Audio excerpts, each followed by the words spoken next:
Ok, bonjour à tous. Alors, on va étudier aujourd'hui une sikha du Rabbi sur la Parashat Shemot, Parashat cette semaine. Elle est prise dans le Chelek Yud, le dixième tome des Likutei Sikhot du Rabbi, et c'est la deuxième sikha sur Shemot. Alors, on va la partager tout de suite dans l'écran, ce qui est plus simple, parce que comme ça, on peut faire une étude sur texte tous ensemble. Ok, alors Likutei Sikhot, Shemot, Chelek Yud, deuxième sikha. À la Pasuk, Shelachna beyat tishlach, sur le verset qui dit, lorsque Moshe Rabbeinu s'est vu donner la mission d'aller délivrer les béné Israël, sa réaction a été de dire non, envoie quelqu'un d'autre. Shelachna beyat tishlach. On sait, on voit des versets, on apprend que pendant une semaine, il a refusé cette mission, puis finalement, il a été obligé de l'accepter, puisque c'était un ordre d'Akadosh Baruch Hu. Mais il a demandé à un moment, Shelachna beyat tishlach, envoie par l'intermédiaire de quelqu'un d'autre. C'est quelqu'un d'autre, alors il y a plusieurs explications, mais ça fait référence ici au Mashiach. Il voulait pas être simplement celui qui allait délivrer les béné Israël d'Égypte, il voulait que Akadosh Baruch Hu envoie la Géoula Acharona, la Géoula finale. Et c'est ce que dit le Midrash. Amar Lefanav Rebbeinu Shalom, Dieu a dit, Moshe a dit, pardon, maître du monde, Shelarna beyat tishlach, beyat Mashiach, envoie Mashiach, Shiwati de l'égalote, Shiwati de l'égalote, parce que c'est lui qui va les délivrer dans le futur. Donc, il fallait qu'il nous délivre tout de suite. Amnan bakashatozu shel Moshe l'onik kabla. Mais Akadosh Baruch Hu n'a pas accepté. Qui rotzono shel Akadosh Baruch Hu aya chez Davka Moshe yashaliach leotzi et bnei Israël mitzrayim. C'était dans la volonté divine que ce soit Moshe qui sorte les bnei Israël de Mitzrayim. Alors, d'après les paroles de ce Midrash, on peut comprendre chez Shna Sheichut Meyuchedet Ben Moshe ou Mashiach. On voit très clairement qu'il y a un lien entre Moshe et Mashiach. Oui. Chez Ashlichut, pourquoi? Parce que la Shlichut, Asher Mishumze, Bikesh Moshe chez Ashlichut, chez Sholetet Alav Timsar Beyad Mashiach. À tel point qu'il était, la Vamida de Moshe Rabbeinu, c'était de transmettre sa propre mission, celle à Mashiach. Là, je m'écolle Makom, Aïtat Tzricha Liyot, à Géoula, de Yetziat Mitzrayim, Davkali de Moshe. Mais malgré tout, on voit que la Géoula devait venir spécifiquement par Moshe, la Géoula de Mitzrayim en tout cas. Le lien de Mashiach, ou Davka Géoulatan chez Israël, Miguelatan Acharon. Alors que l'idée de Mashiach, c'est pour la Galut Acharon, c'est la fin de tous les exils. Mais il y a un lien. Alors on va voir que le lien, il est que finalement, c'est la même Neshama qui transmet. Mais pour l'instant, continuons le texte. Vine Torna chez Sheichut Zou, chez Ben Moshe ou Mashiach. C'est quoi le fondement de ce lien entre Moshe et Mashiach? Chez Miptezeba à Tzad HaShaveh chez Betafkidem, on voit qu'ils ont à peu près la même mission, c'est-à-dire l'Igol et Ben Israël, Megaloutam, de sortir les Béné Israël d'Égypte. Donc ce sont les deux délivreurs. Mouvan Alpi, Mamrou Khazan, Moshe Ugol Rishon, Ugol Acharon. Alors, le Midrash dit que Moshe Rabbeinu est le premier Goël, premier sauveur, et Moshe et il sera aussi le dernier. C'est-à-dire, autrement dit, c'est toujours lui, c'est lui qui revient. Mais quand on dit ça, ça ne veut pas dire que c'est lui physiquement qui revient en quelque sorte. Chez pourquoi? Parce que Moshe ou Mishevet Lévi, et la preuve elle est simple, c'est que Moshe lui, il vient du Shevet Lévi, alors que Mashiach, où lui, il vient de Beth David, il vient de la maison de David, c'est-à-dire il descend de Yehuda, c'est une autre tribu. Donc ça peut pas être la même personne, c'est une autre tribu. Mais et là, Pirou chez Moshe ou Goël Rishon ou chez Bekocho ve'al yado yavo Mashiach Goël Acharon. Alors comment on explique ça? C'est que c'est grâce à lui, c'est par lui que vient le Goël Acharon.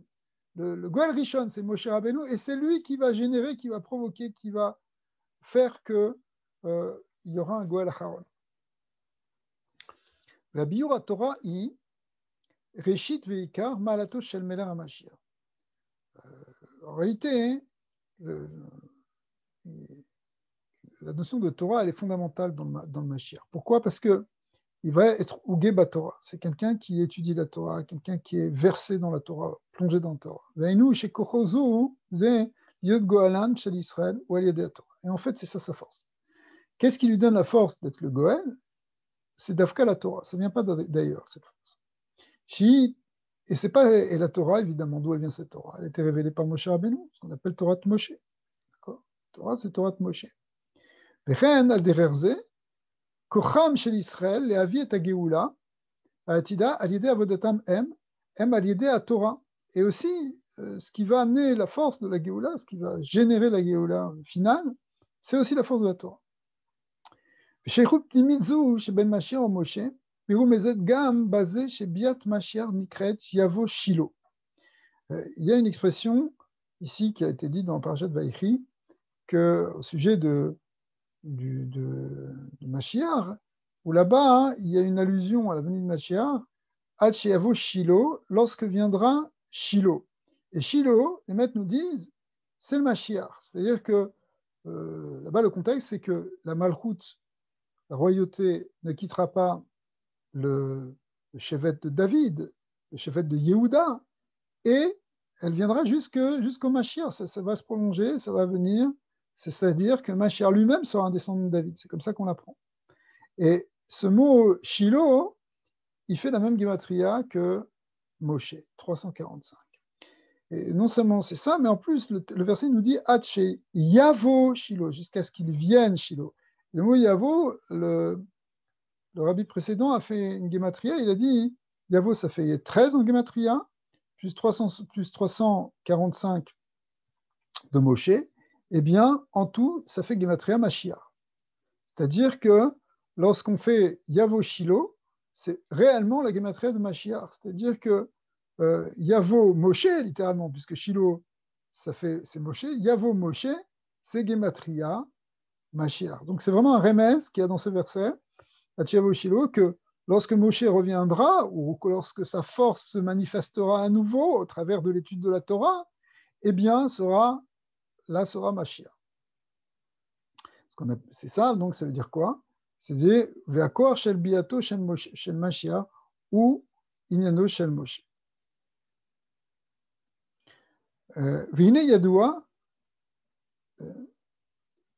Sichat Kvod Kodeshot Mori Vechatni Admor, c'est le rabbi précédent, il a dit effectivement chez Yavo Shilo Begematria Echad.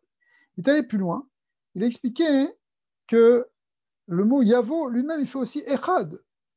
Et après, Shilo, c'est Moshe. Donc, c'est comme si c'est Moshe avec Echad, le même Moshe, le Moshe unique. Ça fait Mashiach.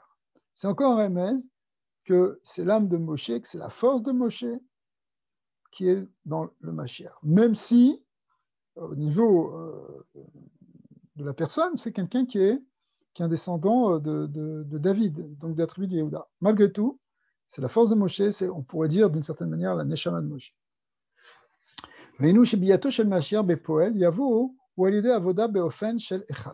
Alors, le rabbi précédent insiste sur ce mot Echad. Et lorsqu'il dit Echad, c'est-à-dire que lorsque la force du Echad se manifeste, que en fait c'est le dévoilement du Yichud, du Echad, lorsque le Echad se dévoile, et ce Echad, d'où est-ce qu'il nous vient? Il nous vient de Moshe, c'est Moshe qui a dévoilé l'Yichud Hashem. לכן משה ניתן הכוח של עבודה זו בצירוף אחד, העבודה עצמו בגימטריה משיח. Donc quand on a la force de Moshe, quand on a la force du Echad, on arrive à Mashiach. Alors pour expliquer ça, on va voir un peu plus loin.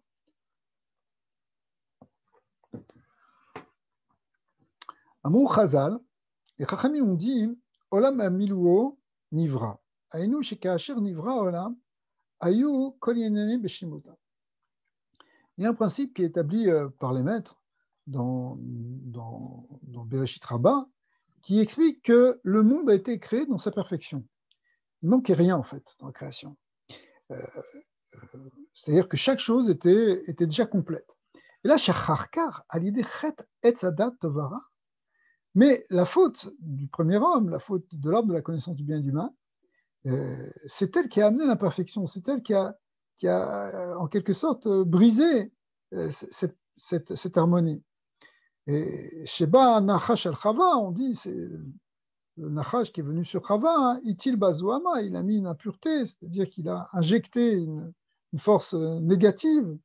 Vayered Adam ve'olam mishlimuto mima'alato. Du coup, l'homme est descendu de son niveau, et avec l'homme, c'est aussi le monde, et de son niveau et de sa perfection. Adazman des Matan Torah. Mais au moment de Matan Torah, on a retrouvé ce niveau, en tout cas pour un moment, puisque c'est ce qu'on va voir tout de suite, chez Ad Nitalou Meyeridatan, qui, puisqu'on est remonté de cette descente, qui Israël Amdu al Sinai Pasku Zohamata. La Gemara établit que la Zohama, qui veut dire l'impureté ou la force négative qui était venue depuis justement cette histoire du Nachash, du serpent, eh bien, elle s'est interrompue parce qu'elle s'est arrêtée, cette Zohama. Veshuv ba'a yerida acharkar alidich echet egel. Ce qui a créé en réalité à nouveau le retour de cette force négative, eh bien, c'est la faute du Vaudor. Shaz chazra sohamata. Vadain ibeolam ad bo ageula atida vekiyum ayud vetroa atuma ever menares. Finalement, cette impureté, elle va demeurer jusqu'au moment de Mashiach, où là, on dit, les versets nous disent que le roi Ratuma, le souffle, l'esprit d'impureté, eh bien, je le ferai disparaître de la terre. C'est Akadosh Baruch Hu qui parle au travers du prophète. Shaz battait la Zohama les Gamré, donc au moment de Mashiach, les forces impures disparaîtront du monde. Aolam idbarer vizdaker veitale, le monde va être affiné, purifié, éclairci, va s'élever, betachlit abiru veazikur vealia, au maximum de l'élévation et de la pureté.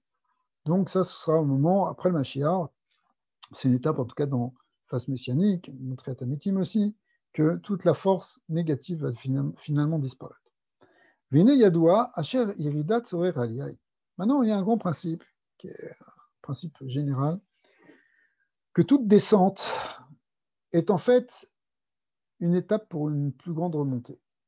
Ce qu'on appelle Yerida et Sorer aliyai. La descente est pour la montée. Mais nous, chez Kol Tachlita, chez Yerida et Madrigat Akaduma, il est Sorer aliyai ba aliyada. En réalité, s'il y a une descente, c'est parce que grâce à ça, on va pouvoir monter plus haut. En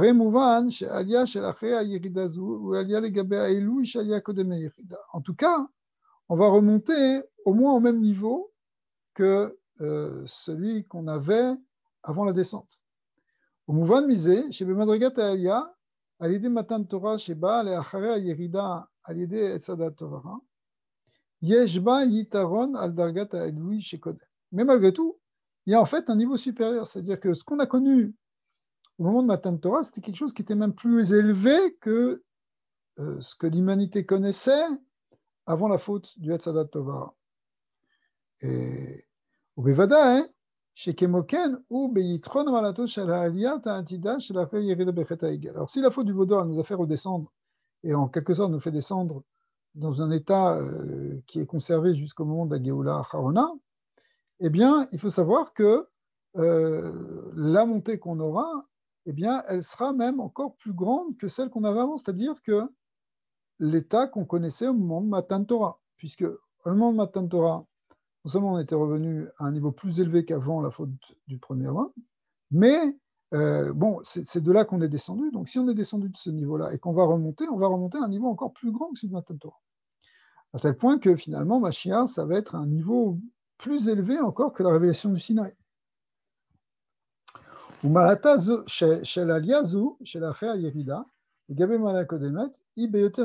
être encore plus élevé. C'est-à-dire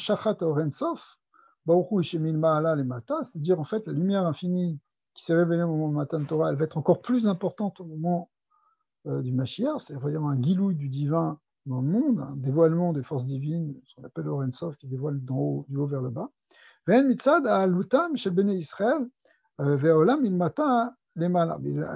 pas simplement au niveau du dévoilement qui vient d'en haut, mais même les Bnei Israël et le monde vont monter de niveau, si vous voulez, encore plus que ce qu'ils étaient, à un niveau qui est encore plus élevé que celui qui était au moment de Matan Torah, au moment du Sinaï.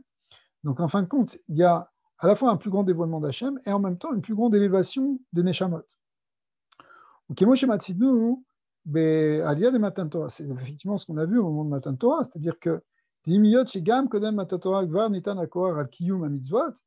vrai qu'avant le don de la Torah, il y avait déjà la possibilité de faire des mitzvot. Comme c'est marqué dans le Rambam, qu'on sait, on apprend la Gemara dans Sanhedrin, le Rambam le ramène que Adam a reçu 6 mitzvot.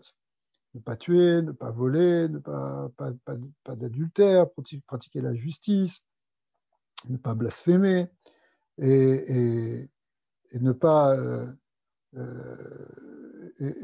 et finalement, Adam a donc reçu ces 6 mitzvot, excusez-moi, et Noah a reçu une 7e mitzvot qui était Ever Minachai, ne pas consommer d'un animal vivant.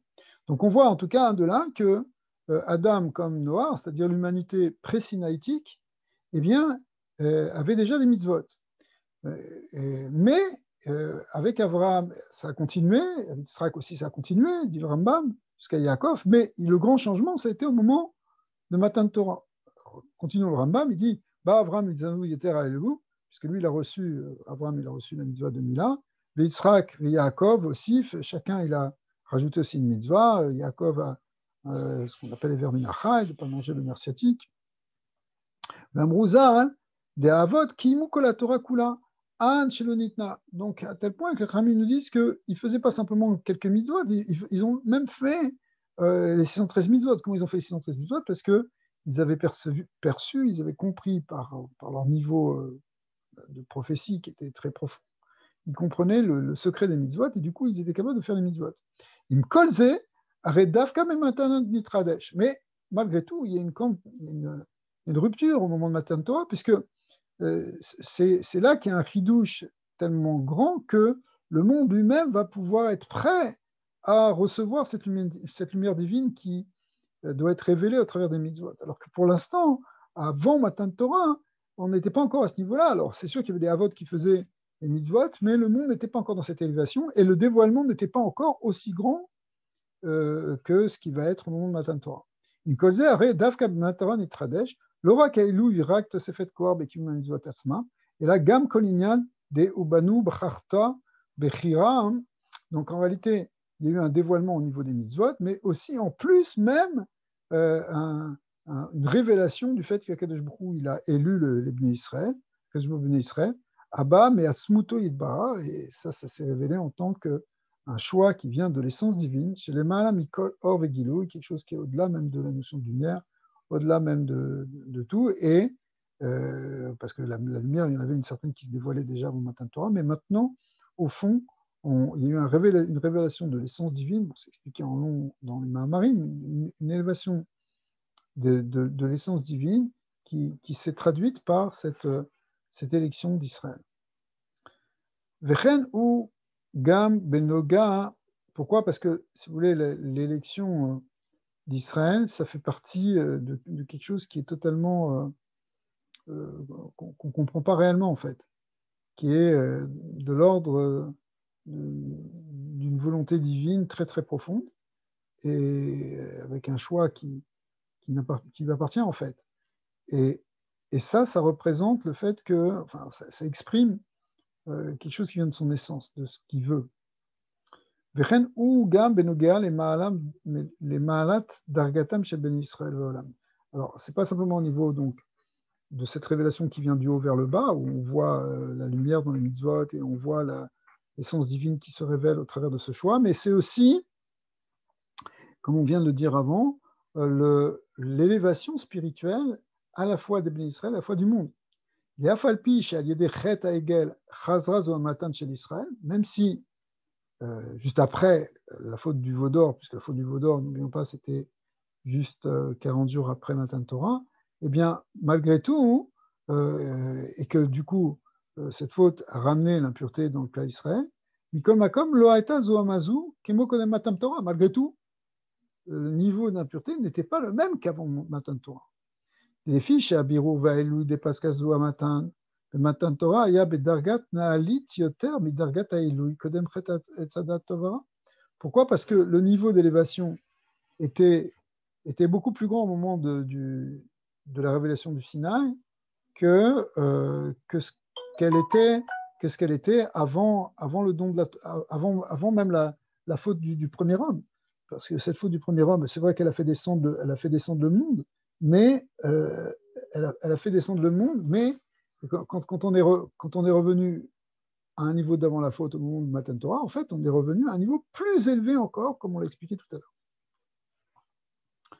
Donc, en fait, c'était chez Nainu, chez Apeoula, étape limite, ve choderet yoter. Donc, en fait, l'action, elle était plus profonde. Elle s'est intégrée beaucoup plus, c'est beaucoup plus manifesté en quelque sorte, c'est-à-dire le côté de la pureté, le côté de la lumière qui se révèle au moment de Matan Torah, c'est un niveau de dévoilement qui est encore plus grand, de clarté qui est plus grand, que ce qu'il y avait avant même la faute du premier rang.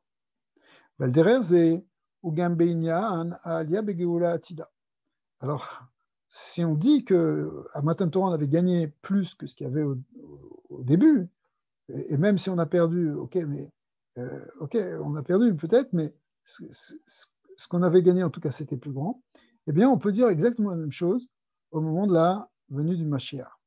On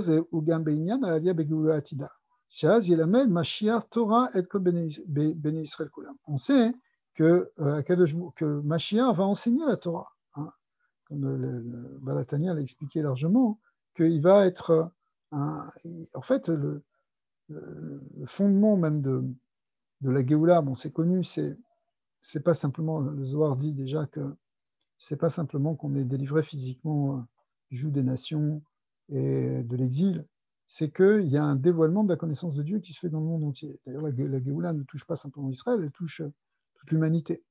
Et donc, quand on dit qu'il y a un dévoilement qui se fait, eh bien, ça veut dire qu'il y a un dévoilement de Torah.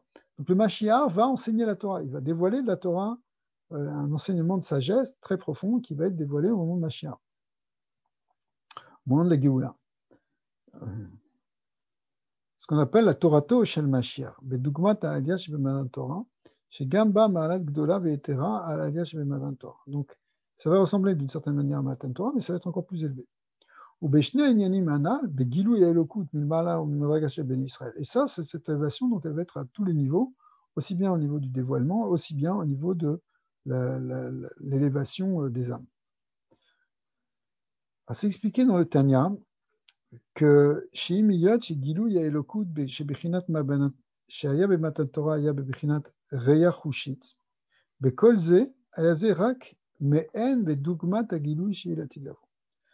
Matan Torah, c'était une expérience très très forte, où on a une perception directe, qu'on appelle une Reya Chushit, c'est-à-dire qu'on pouvait voir presque physiquement le dévoilement divin, mais c'est encore rien, en quelque sorte, à côté de ce qu'on aura, la Tilavo. Mais c'est-à-dire c'est juste une ressemblance de ce qu'on aura au moment de Mashiach. C'est-à-dire que dans le dévoilement et la perception qu'on aura sera encore plus grand. Remouvan misé, donc on comprend de là, chez Bechinat, Venigla Kevod Avaya Verkoulé, que la gloire de Dieu qui se révèle, qui se révélera au moment, parce que dans Yeshayahu, qui se révélera au moment du Mashiach, Gilou Yorensov Baruchu, le dévoilement de cette du Yorensov, chez Elet Lavo, Unaale Yoter Mebichnat Gilou Yalukut Shaya Bemetator. Donc on voit de tous ces versets qu'effectivement il y a un beaucoup plus grand dévoilement au moment de Mashiach que lors de Matan Torah. Vegam Benogan et Madrigatam, chez Ben Israël, la même chose aussi au niveau des Ben Israël, et du monde entier. Arelatilavo Yakum Yekuya Mashikatu Vet Roi Atuma Evir Minaret Bela Amavet la Netzar. C'est aussi un passage dans Yeshayahu qui les psukim dans l'Haftara qui parle du Mashiach, où il est dit que Akadosh Baruch Hu enlèvera de la terre tout le souffle d'impureté et la mort disparaîtra pour l'éternité. Donc c'est la notion de triatamétine, la notion de force du mal qui disparaissent, et y compris même le cohort de la mort ou de la Shurat Akilim, de ce qui est destructeur, qui va finir par disparaître. Mais nous, et là, ce sera beaucoup plus fort qu'au moment de Matan Torah. Parce qu'au moment de Matan Torah, c'était une interruption. Le mot Paskaz ou Matan, l'ifsok, ça veut dire cesser. Il y a une cessation, mais c'est une cessation temporaire. Parce que quand on dit que ça s'est arrêté, oui, mais ça peut recommencer. C'est ce qu'on a vu au moment du feu du Vaudor, où effectivement la force d'impureté est revenue.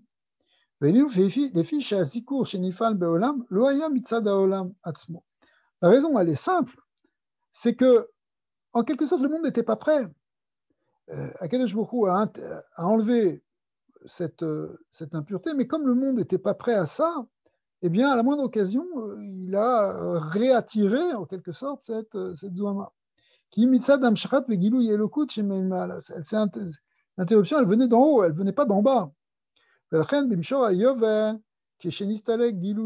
au moment où, ce qu'on appelle Mishor Yovel, c'est-à-dire que ça représente la fin de l'expérience du Sinaï, eh bien, Nistalka, Gilou Izé, Eta Shuv Efsharut Lachzor Azohama.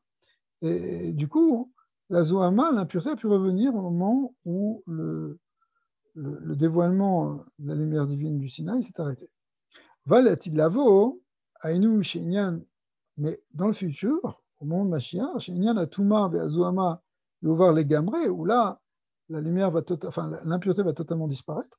Ainu Shaolam Atzmo Mitzad Inyanohu, Yidbarer Ve'izdaker, parce que il va se clarifier et se purifier, le monde lui-même. À ce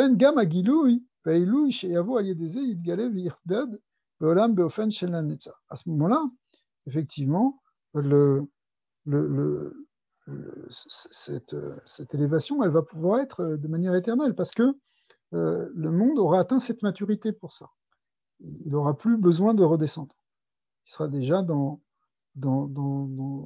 la capacité de recevoir de manière directe cette dimension de lumière infinie.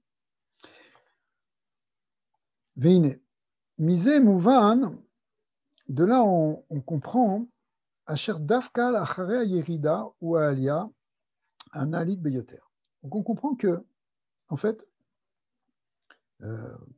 juste après une descente, il y a une élévation qui se fait et qui est encore plus grande. Pourquoi? En fait, on comprend même que la descente n'est qu'une préparation nécessaire. Ce qui va permettre ensuite cette élévation.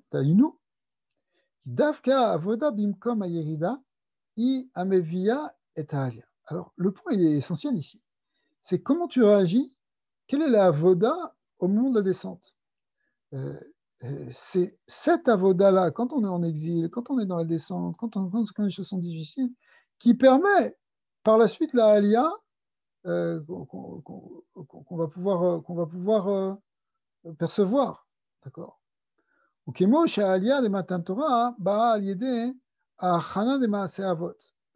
que, d'une certaine manière, l'élévation de Matan Torah qu'on a connue au moment de Matan Torah, elle est venue par la préparation des Avot. Des Koura Barzel. Donc les Avot ont préparé Abraham, Yitzhak, Yaakov est descendu en Égypte, enfin tous les pérégrinations des Avot. C'était une première étape. La deuxième étape, c'est que le peuple d'Israël s'est retrouvé en exil et sous le joug de l'esclavage, ce qu'on appelle le Koura Barzel. L'image, c'est celle d'un fourneau, pour le fer, donc quelque chose qui va purifier le fer, qui va purifier les métaux, qui va affiner les midotes, qui va faire sortir en fait le bien du mal. Et ça, c'était l'esclavage d'Égypte. Chez M, chez Yichinou et Ben Israël, en fait, cette préparation que nous, on pourrait croire comme quelque chose d'extrêmement négatif, puisque c'est un esclavage, au contraire, il n'y a pas de Torah là-bas, il y a il n'y a que de la survie dans des difficultés très grandes. Au fond, ça s'est révélé être ce qui a permis Matan Torah. C'est-à-dire que le bitoul que les Béné Israël ont eu, le tikkun qu'ils ont subi en s'accrochant malgré tout, en sortant des forces extraordinaires pour tenir, ça a permis de forger en eux, un peu comme quand on trempe du fer dans le feu, de forger en eux un réceptacle qui les rendait aptes à se soumettre à Dieu et recevoir la Torah au moment de Matan Torah. Alors, ça, c'est ce qui s'est passé en Égypte. Évidemment, il y a un parallèle qu'on peut faire avec ce qui se passe dans l'exil, dans le dernier exil, jusqu'à Matan Torah, jusqu'à Mashiach. Car l'idée achana shel ma'asenu ve'avodatenu kol zman mesher hagalut. Donc la même chose aussi. La manière dont on va servir Hachem, dont on va tenir, dont on va se comporter pendant le temps de l'exil, Bebiru vezikur haolam ad she'haolam atzmo mitzad inyan hu. Du coup, ça va affiner nous-mêmes et ça va affiner même le monde, de telle sorte que Yizdaker ve'itale kenal tavo aliyah de geoula atida. Cette élévation, elle va être telle, cet affinement, il va être tel que c'est ce qui va permettre le dévoilement de la geoula atida. Vina ve'inyan yuvan be'agdim akusha yadua shel ma shekatuv shema Israël. Hashem Elokeinu Hashem Echad. Bon, c'est une question très connue, la Gemara dans Psachim demande qu'est-ce que ça veut dire Shema Israël Hashem Elokeinu Hashem Echad. Comment est-ce qu'on peut dire que Akadosh Baruch Hu, il est un? Est-ce qu'il est vraiment un? Oui. Delichora Ayamatim Yoter Lomar Hashem Yachid. Qu'est-ce que ça veut dire un? On aurait dû dire Dieu, il est unique. Pas il est un. Une différence entre le mot un, echad, et le mot yachid, qui veut dire unique. Pourquoi? Parce que le mot echad, a priori, c'est pas un mot très, très, très complet. Parce que on pourrait dire que quand tu dis un, bah, ça s'oppose à deux, ça s'oppose à trois. Donc c'est aussi dans. Bon, bah, il y a un Dieu, mais bon, il y aurait pu y en avoir deux, il y en aurait pu y en avoir trois. Alors que si tu dis qu'il est seul, qu'il est unique, ça veut dire que c'est totalement exclusif. On veut vraiment dire à ce moment-là, quand on dit Hachem Yachid, qu'il est le seul à exister même, que son existence est unique. Et pourtant, le verset nous dit Hachem Elokeinu Hachem Echad, il est un, au niveau du numérique d'une certaine manière. Kimelat Echad, enam oreh lechora alamitat yichudo. C'est pas le meilleur mot, le mot Echad, pour expliciter, pour désigner la véritable unité de Dieu. Chez laquelle je me couche. Parce que le mot un peut effectivement se comprendre comme un au niveau du compte, un numérique. Chez Nilo, quand on dit un, il y a aussi deux, il y a trois, etc. La Khenema, Yeshechad ve'en sheni. C'est pour ça que des fois on dit Yeshechad ve'en sheni, qu'il y a un et pas deux. Donc on peut opposer le un avec le deux. Kimilat echad levada adayin ena shevet sheni. Donc il faut le dire parce que sinon il peut y avoir un et puis y avoir deux aussi. Machin ken milat yachid. Mais quand tu dis yachid, bah, ça il peut rien y avoir d'autre puisque tu dis en train de dire qu'il est le seul, qu'il est absolument unique. Shevet meikaro inyan shel sheni. Donc le mot yachid ne laisse même pas la possibilité d'envisager un sheni. Alors que quand il y a un, tu peux envisager un autre. Et il faut dire qu'il est un ve'en sheni, qu'il n'y a pas d'autre. Quand tu dis Yachid, bah, c'est automatique, c'est déjà compris.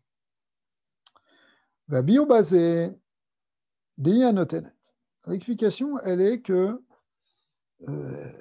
en fait, bah, c'est dans le mot même qu'on va comprendre. Pourquoi? Parce que Tachlit Amitit Arduto, Shalakadosh Baruch Hu, Ena Nikeret Beshliat Kol Metziut Zulato Meikaro. En fait, ce serait pas très intéressant de définir l'unité en montrant que, bon, bah, il n'y a jamais rien eu d'autre que lui. C'est Bechinat Yachid, qu'il est seul, qu'il est unique. Ok, on le sait, c'est vrai qu'on sait que Hachem est unique, mais c'est pas ça en fait le but du Yichud Hachem. Le but du Yichud Hachem, et c'est pour ça qu'on dit autrement dans le schéma Israël, on dit Echad et on dit pas Yachid, c'est au contraire qui im davkam כאשר ישנה מציאות של העולם, ומכל זה נרגש בעולם שאין מציאות לעצמו. C'est que le un divin, si vous voulez, l'unité divine, ça a un intérêt de la révéler dans un monde, dans un monde où il y a, a priori, autre chose. Et quand ce monde, lui-même, il perçoit, il révèle, il est le lieu de la révélation, qu'en fin de compte, qu'il y a un od milvado, qu'il n'y a pas d'autre que lui, alors là, le yichud, il est encore plus grand. Pourquoi il est encore plus grand? Parce que ça enlève réellement toute avamina qu'on aurait pu avoir, toute hypothèse qu'on aurait pu dire, oui, mais d'accord, mais c'est vrai que j'ai dit il est yachid, mais il est unique, mais finalement, je ne sais pas vraiment très bien. Tandis que si on a vu à partir du monde que le monde ne s'oppose pas à lui, que ce qu'on croyait être quelque chose de différent, de chéni, en réalité, ce n'est pas un véritable chéni, que la chéni vraiment est chad, alors là, on voit dans toute sa grandeur l'unité divine, puisqu'elle est niée par rien, même par ce qu'on aurait pu croire être quelque chose qui l'a nie. Donc c'est quelque chose qui est plus grand en fin de compte. La question qu'on avait, de dire c'est plus petit de dire qu'il est Echad parce qu'on est obligé de Echad Ve'encheni. Eh bien, Dafka, non. Le fait qu'on dit Echad, c'est plus grand parce que ça va définitivement enlever la notion de Encheni. Et ça, c'est quelque chose qui est un plus grand dévoilement de l'unité divine, puisque, en quelque sorte, c'est une démonstration, c'est une preuve réelle qu'il est Echad et donc aussi qu'il est Yachid, évidemment. ובכל זה נרגש בעולם שאינו מציאות לעצמו בזה דווקא מתבטאת האמיתת אחדותו של הקדוש ברוך הוא. Donc, quand on voit que le monde ne s'oppose pas à Dieu, on voit qu'il est vraiment un, que Dieu est vraiment un. וזהו עניין אחד, שגם כשישנו למציאות של עולם, le mot un, il désigne le fait que même lorsqu'il y a une existence du monde, מכל מקום מיוחד הוא עמו יתברך בתכלית הייחוד. Malgré tout, ce monde, il est totalement unifié à Dieu. Comme on le voit d'ailleurs dans le mot Echad, c'est une des kavanas qui est classique, qui est ramenée, y compris même dans l'Halakha, que Dalet, la troisième lettre du mot Echad, qui est la lettre Dalet, elle correspond, Dalet c'est 4, elle correspond aux 4 directions du monde, l'Est, l'Ouest, le Nord et le Sud. Chet, ce qui veut dire 8, et bien ça correspond à ce qu'on appelle les Shevarekim, les 7 cieux Vaharetz, donc 7 et 1, ça fait 8. Donc c'est l'idée de haut et de bas, donc on avait les 4 directions horizontales, maintenant on a le haut et le bas, donc les 6 directions. Et puis la première lettre, c'est la lettre Echad, et le Echad, c'est justement l'unité. C'est-à-dire Akadosh Borou qui est appelé Aloufo chez l'Olam, qui est le mot Alouf, qui veut dire, le maître ici, mais c'est la même lettre que Aleph. Donc le Aleph représente le fait que Dieu est le maître, justement, du monde. La pirouche bemilat echad, ou shetzrichim lehamshir velegalot elokuto yitbarar. Donc en fait, quand on dit echad, la kavana, c'est que on amène l'unité qui est dans l'unité divine qui est symbolisée par la lettre Aleph, on la fait descendre dans le monde, qui est représentée par les deux lettres Chet et Dalet. Chet représentant le haut et le bas, Dalet représentant les 4 directions cardinales. Chez Gam Beolam Lachon, donc c'est les 6 directions du monde. Chez Gam Beolam Lachon Elem Vester, alors le mot Olam en plus, on sait très bien que c'est sa racine, c'est le mot Elem qui veut dire un voile, Esther, quelque chose qui est caché. Le monde est un voile, puisqu'il quelque part il voile le divin, qui est Fichiou Bemetsiuto en tant que tel, dans son existence, le fait qu'il existe, ça a l'air qu'il voile. Ou Begdarav ou Yurgash et Kol Mitzvut. Mais finalement, les choses vont se retourner. Et lui-même, il va percevoir, le monde perçoit que toute sa Metsiout, elle vient du Aloufo Shalom, elle vient du maître du monde. C'est-à-dire, il y a une existence du monde, mais ce monde rejoint sa source, reconnecte avec la conscience qui n'est pas séparée de Dieu. Ou Kemerumas Gambazé, Shei bemilat echad, romezed al alufo shel olam, I arishona veklulim ba ou betelim aleya. Donc en fait, ce mot echad, il commence par la lettre Aleph, qui veut dire le maître du monde, et tout ce qui suit vient de ce Aleph, et connecté avec ce Aleph. C'est Al, Aleph, Chad. Aleph, Ched, Dalet, qui fait echad, Chad est lié avec en fait le Aleph. Vedalet romezed al mesiut olam. Ok. Donc on voit de quoi. Donc ici, c'est dans ce paragraphe, ce qu'on a vu, c'est que quand on dit, finalement, c'est que tout le but de la Torah et le but du dévoilement, y compris le dévoilement de Mashiach, c'est d'arriver à montrer qu'Hachem est Echad, et on explique ce que c'est que Echad, c'est qu'il faut qu'il y ait un monde et que ce monde-là accepte et révèle qu'il est, qui vient de ce niveau divin. Et pas simplement qu'il soit un voile. Donc c'est une transformation. Arlichaoa, Eriye Olam, Shinyano, Kishmo Leale. Mais quand même, c'est difficile de comprendre comment quelque chose qui veut dire Olam, qui veut dire Lealim, qui veut dire voilé, caché, Leastir, aller le couteau, quelque chose qui est un voile de Dieu, qui vient du Tzimtzum, qui vient du voilement. Comment il peut devenir maintenant un Kelil et Kabel? Il peut devenir maintenant un réceptacle qui va être capable de dévoiler, si vous voulez, ce qui était un écran qui voilait la lumière, va être maintenant un écran qui révèle la lumière. Beofen, chez Yidgale Aliadeze, Aloufo Shalom. Quand on dit la lumière, c'est pas seulement la lumière, mais il faut qu'il dévoile le Aloufo Shalom, l'unité divine et le maître du monde. Torah Mitzvot. Alors, ce qui permet ce changement pour transformer le monde de son état de voile à son état de révélateur, un monde qui révèle plus qu'un monde qui voile, en fait, c'est la Torah et Mitzvot qui permettent de transformer, d'établir cette transformation. Les Torah et Mitzvot, les Israël et Matan Torah, à quel moment? C'est le moment Matan Torah. Au moment Matan Torah, on a reçu Torah et Mitzvot pour arriver à transformer ce monde. Si bien qu'on est arrivé à une idée qui est extraordinaire, c'est que toute l'idée de Matan Torah, c'est qu'une préparation. En fait, on a reçu les outils au moment de Matan Torah pour pouvoir préparer le monde et le transformer dans l'objectif qu'il puisse être capable de révéler complètement l'unité de Dieu au moment de Mashiach. C'est le sens de Matan Torah. Matan Torah, c'est une étape. On a reçu des outils pour pouvoir, les outils qui sont Torah Mitzvot, pour pouvoir, en les pratiquant et en étudiant la Torah et les Mitzvot, et faisant les Mitzvot pendant tout le temps, jusqu'à Mashiach, on va préparer, grâce à cela, le monde. Donc on va préparer le monde, on va préparer les hommes, en fait. Mais en préparant les hommes, ça élève aussi la création qui est tout autour. Et on prépare le monde pour recevoir cette conscience de l'unité divine au moment de Mashiach. On a déjà une certaine conscience au moment de Matan Torah, Bevada, c'était une expérience extraordinaire, incroyable. Mais au fond, le but, c'était pas simplement l'événement Matan Torah, c'était que cette Torah qu'on a reçue va permettre de préparer par la suite le monde.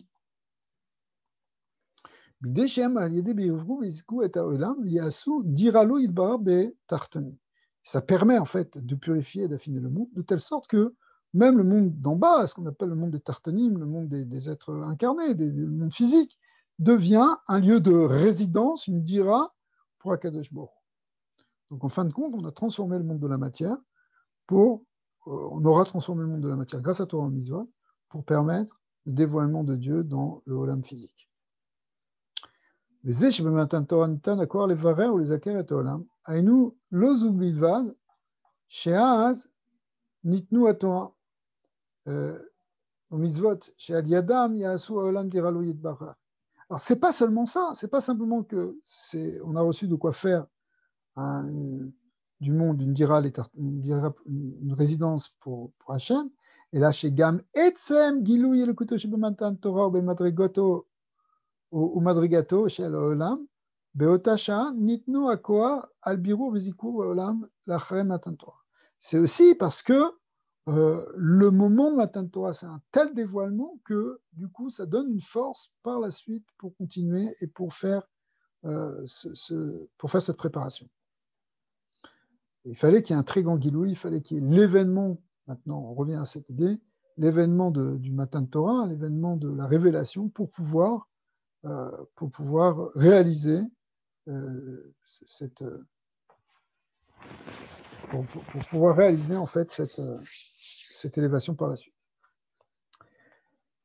Beshat shenitna Torah nitbatel haolam bemitziuto legamre. Au moment même de Matan Torah, lorsque Moshe Rabbeinu s'est tenu sur l'Ar Sinaï et que Béni Israël se tournait tout autour, Nidbatel haolam mimitziuto legamre michamat otsem gilui shel ma'ala. Il y a eu un tel dévoilement que l'existence même du monde, elle s'effaçait face à ce dévoilement de Dieu, si vous voulez. Quand le divin se révèle, le monde semble complètement inexistant. Et nous, chez Bitoulze, Aya Mourgash Gambeola, c'est-à-dire qu'il y a un bitoul qui a été ressenti même dans le monde lui-même ressentait ça. Kamrou Khazal, Sipor le Tsavar, Verkoulé, les Kharamim illustrent ça avec le fait qu'au moment de Matan Torah, même les oiseaux ont cessé de chanter, etc. Et là, Olam, Shotek Verkoulé, le monde s'est tu. Ve'av Shaolam Atzmo, Kemo Shiu Bedargo, Metsioto, Loaya Raoul, Od et Kabel, bien que le monde était, comme on l'a expliqué au début, n'était pas encore prêt à recevoir cette lumière extraordinaire de Matan Torah. Verak Shenit Batel, c'est simplement qu'il s'est soumis, il s'est annulé dans son niveau d'existence. Mitzad Gilou Yaba Milmaala, parce qu'il y avait un dévoilement qui était très grand, donc il n'était pas prêt à recevoir, mais il s'est quand même éteint, il s'est tué au moment de Matan Torah.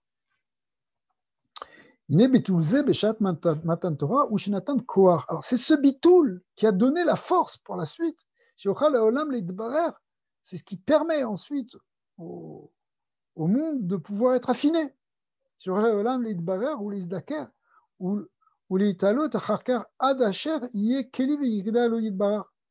devenir après un keli pour Akadosh Baruch Hu. C'est-à-dire pour révéler, pour la chef. C'est-à-dire que s'il n'y a pas un bitoul, s'il n'y avait pas eu cette acceptation, cette soumission pendant un moment, on n'aurait pas pu par la suite transformer le monde. Donc on voit que dans ce paragraphe que Matan Torah est réellement ce qui a permis tout ce qui a suivi ensuite, c'est-à-dire toute cette possibilité de transformation progressive du monde. Maintenant,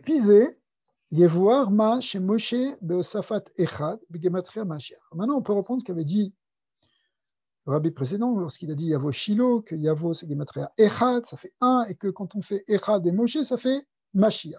Pourquoi? Parce que la Torah de Moshe, elle va nous amener le Echad, justement. Kinyan Oshel Moshe, c'est-à-dire Matan Torah. Moshe, c'est la don de la Torah, c'est lui l'artisan de Matan Torah, c'est lui qui est monté sur le Har Sinaï, c'est lui qui nous a fait descendre la Torah. Hein, il ne faut pas oublier ça, qu'on avait besoin de Moshe Rabbeinu.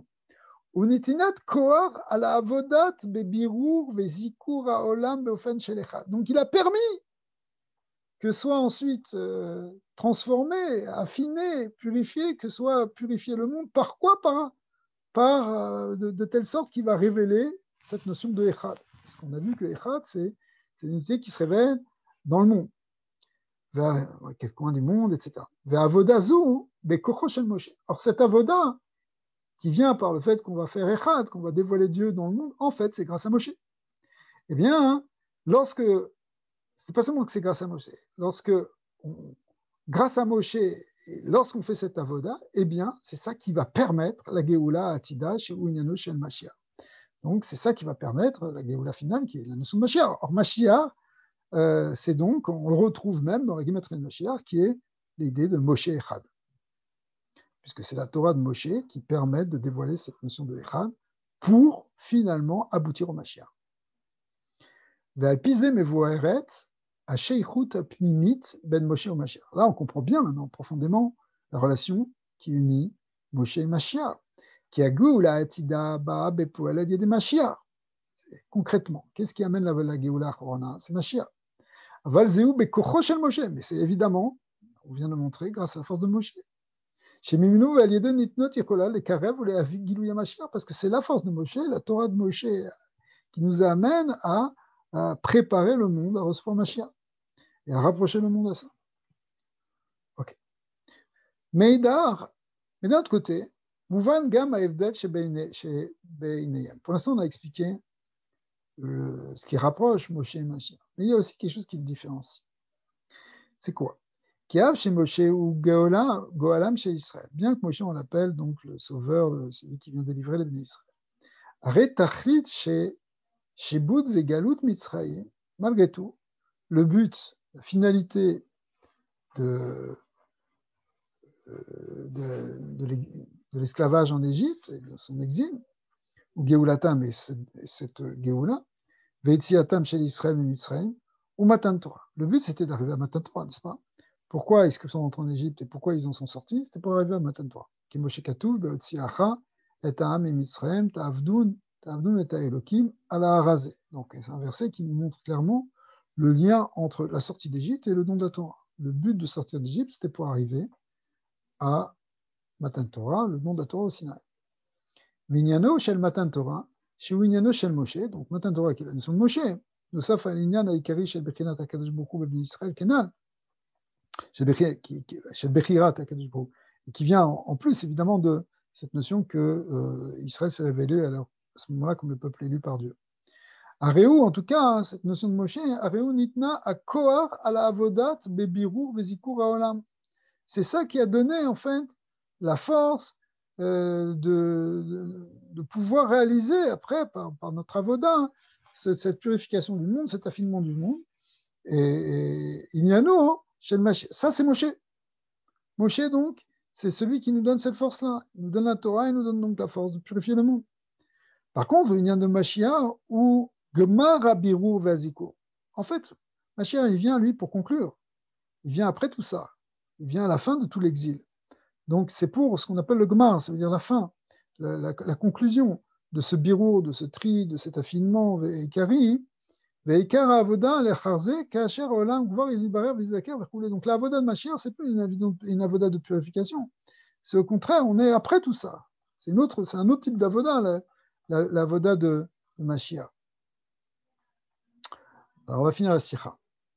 À Adam, donc, si vous voulez, ce qu'on vient de voir, c'est que Mashiach, maintenant, ça va être, lui, la conclusion. Alors, pour finir la Sikha, hein, Rabbi dit la chose suivante. À Adam ou Olam Katan, on sait que l'homme est un microcosme. Derrière, c'est derrière un âme, Olam, qui est plutôt. Alors, ce qu'on a expliqué pour le monde, en réalité, cette idée, tout ce processus de purification, etc., en fait, on peut le lire aussi dans chaque individu. Ken ou Bekol Echad Ve'echad, ou Bechol Yom Vayom. C'est-à-dire, chaque jour, on peut revivre tout ce processus à un niveau microcosmique, un niveau micro. Asher Yatsa Adam, les Paolo, les Avodato, Adearef. On voit que l'homme, il va travailler, suivant l'expression du Passou, qui part du matin au soir pour son activité. Verchaka Omer Beatrav Kidrochi, et au moment où il se couche, il dit je te remets mon âme, je te dépose mon âme en gage. Les Macharato, Naase, Bria Chadasha, le lendemain, quand il se réveille, il devient comme une nouvelle créature, nous disent les Chachamim. On matri la Avoda Chadasha, et c'est un nouveau service, un nouveau travail. On ne parle pas simplement du travail qu'on fait pour gagner sa parnassa, ici on parle de la Avoda qu'on fait, le service divin qu'on fait. Avoda Tahiam, ce travail du jour, ce service, il commence Mitrila Betfila, Vetora. Théoriquement, il est bon de commencer sa journée en priant, en étudiant. Il faut, si vous voulez, commencer par un moment de spiritualité, de méditation, de tfila, de Torah. Parce que ce qui est marqué dans le Shulchan Aruch, il faut aller d'abord au Bet HaKnesset, c'est-à-dire à l'endroit de la prière, et du Bet HaKnesset au Bet HaMidrash, c'est-à-dire à la maison d'études. Donc on commence par prier, ensuite on va étudier. Faut qu'il y ait vous n'allez pas partir avec votre voiture électrique sans charger les batteries le matin. Donc c'est quoi? Comment on charge les batteries? Par la prière et par l'étude. Les avodato baolam. Et du coup, après ça, oui, alors on peut partir dans le monde, on peut même travailler physiquement, on peut travailler en tout cas dans des choses, même des choses profanes. Quand on a étudié, quand on a prié, on a développé ce qu'on appelle le nefesh eloki, la partie divine de notre âme divine. Grâce à cela, ce nefesh eloki mit pachetet begoufo. Elle s'étend d'abord dans le corps par la prière. La prière fait descendre notre âme, donc elle nous permet d'incarner notre âme divine. Et du coup, ça nous donne une force aussi. Hein. Le nefesh eloki, il a une grande force. Il n'y a que lui qui peut nous permettre de tenir contre notre Yetzara et contre la force du Yetzara qui est dans le monde. Et comment on fait ça? Ben ça, c'est c'est pas simplement avec la Tfila, mais ça va être essentiellement aussi avec la Torah. Parce que, comme on explique, que la Torah, la Gemara dit qu'elle est l'antidote au Yetzer Hara. Ou Kepshuto, hein, et donc, Pashut, Aora, Bechol Derachav, Ve'acharkar, Ba'a. Si vous voulez, la Torah, c'est elle qui nous donne l'enseignement, la lumière, la clarté de savoir où est-ce qu'il faut aller. Donc, elle nous fait sortir de notre Yetzer Hara, elle nous fait prendre conscience des forces négatives qui sont en nous. Elle nous permet de lutter contre. Donc, une fois qu'on a effectivement amené cette force divine, et que cette force divine, elle peut neutraliser notre Yetzer Hara, alors on peut commencer à sortir dans le monde et faire des choses qui vont transformer ce monde. Comme c'est marqué que on peut se comporter comme des hommes, c'est-à-dire des gens qui vont travailler aussi. Comme le Rambam dit,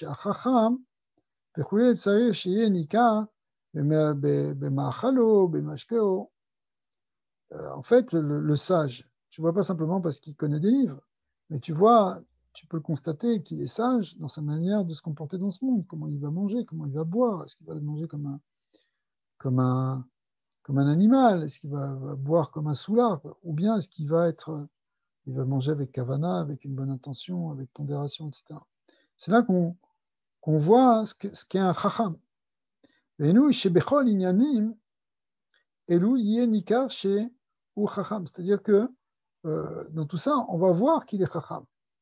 Et que quoi, que Inav Berosho, qu'il a ses yeux dans sa tête, ou Malet ou et Ir Ktana Bechokmato, et en fait, qu'il a les yeux dans la tête, c'est-à-dire il est posé, il est quelqu'un qui fonctionne de manière consciente et pas de manière qui suit ses pulsions de manière inconsciente.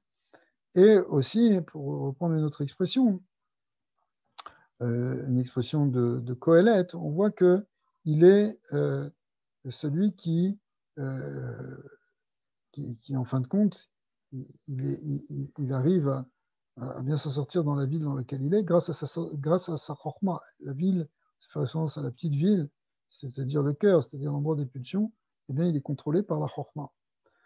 Achad batel, ça représente, d'après ce qu'on a dit tout à l'heure dans la symbolique du mot echad, c'est lorsque le mot chad qui représente le monde, il s'annule devant le aleph qui représente Dieu, qui a l'oufo chez le maître du monde, à l'idée à l'efecha chorma. Et là, c'est une autre expression encore du mot aleph qui dit l'efecha chorma, qui veut dire je t'enseignerai la chorma, la sagesse, c'est-à-dire que la sagesse, elle amène l'enseignement, mais elle amène aussi la lettre aleph, elle amène cette notion d'unité divine, elle nous amène la dimension divine. Cette dimension divine, après, elle peut diriger notre propre corps et du coup influencer même le monde de manière positive. Et après avoir fait tout ce travail de la journée, chez Az Ose Adam Cheshbon Tzedek chez la Vodato, où effectivement normalement on fait un bilan. Le soir, avant de te coucher, tu fais un bilan de ta journée.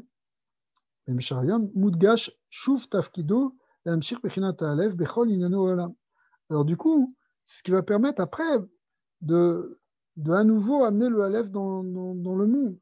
C'est comme ce qu'on dit effectivement au moment d'aller se coucher, on dit je te remets mon âme, quel émet, Dieu de vérité. Qui ignano chez le emet ou al derrière bechinat echad. Le mot emet, qui veut dire la vérité, est lié avec la notion d'unité, de echad.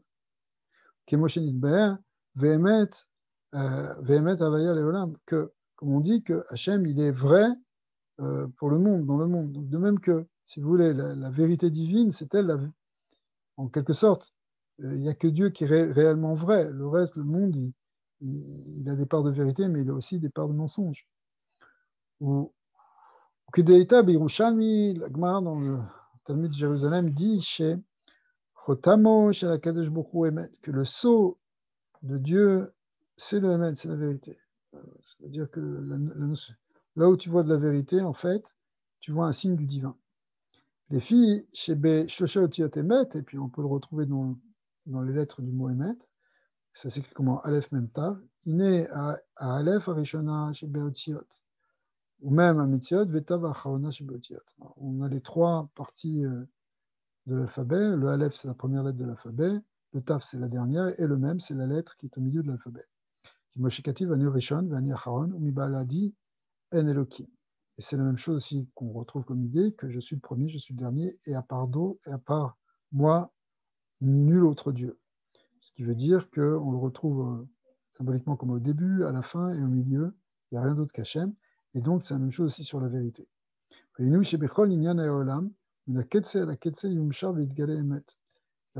du coup, finalement, on arrive au but, c'est-à-dire de dévoiler dans le monde, du début à la fin, la notion que celui qui est vraiment vrai, c'est Hachem, qui est Alufo Shel Olam, qui est en même temps l'unique et le maître du monde, ou chez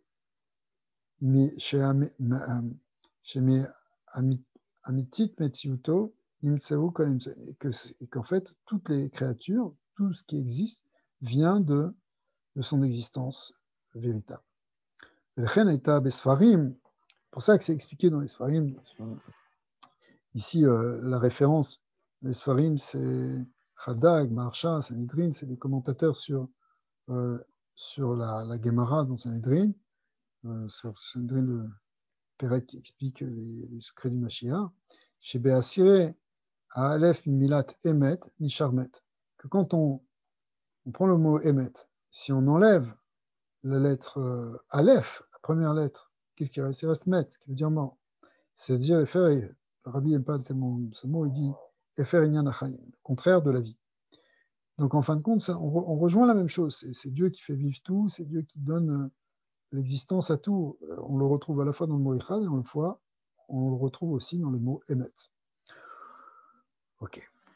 Keshem, Shebeklalut, Arebe Matan Torah, Nitana Koar, Shel Biru, Vizikura Olam. Donc finalement, de même que de manière globale, au moment de Matan Torah, on a reçu la force d'affiner, de purifier le monde.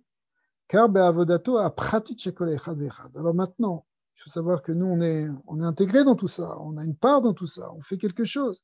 Chacun à notre niveau, chacun dans notre degré, eh bien, on peut amener ce zikuré. Alidi biru vizikur chelko baolam, alidi avodato, bemitzvot. Alav betorah, c'est-à-dire que Kemetsuve alav betorah, c'est-à-dire que chacun on a une mitzvah par Torah, chacun on a des obligations. Eh bien, correspond à Moshe, comme on a expliqué la Torah, c'est comment Moshe. Eh bien, quand on fait ces obligations-là et qu'on amène Hashem Echad dans le monde grâce à ces mitzvot qu'on pratique chaque jour, eh bien, Baim la Geoula Klalit, ça va amener petit à petit, et on y est presque, ça a déjà commencé, la Geoula globale, qui est Bechidat Mashiach, Ba'agala Didan, très rapidement, Bezat Hashem.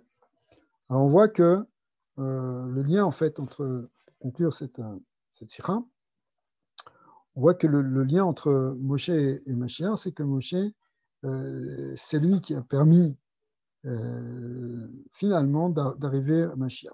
Concrètement pour nous, c'est en allant dans la voie de Moshe, c'est-à-dire par la Torah et les mitzvot, qui sont à notre niveau, qui nous incombent à nous, eh bien, on arrive à transformer, déjà en se transformant nous-mêmes et en transformant ce qui nous entoure, on arrive à transformer le monde de telle sorte que le monde devient maintenant apte et capable de non seulement recevoir Mashiach, mais de le dévoiler complètement, c'est-à-dire de dévoiler un niveau spirituel, un niveau divin encore beaucoup plus grand même que ce qu'on a connu au moment de la révélation du Sinaï. B'ezrat Hashem, ce qu'on va voir de manière concrète.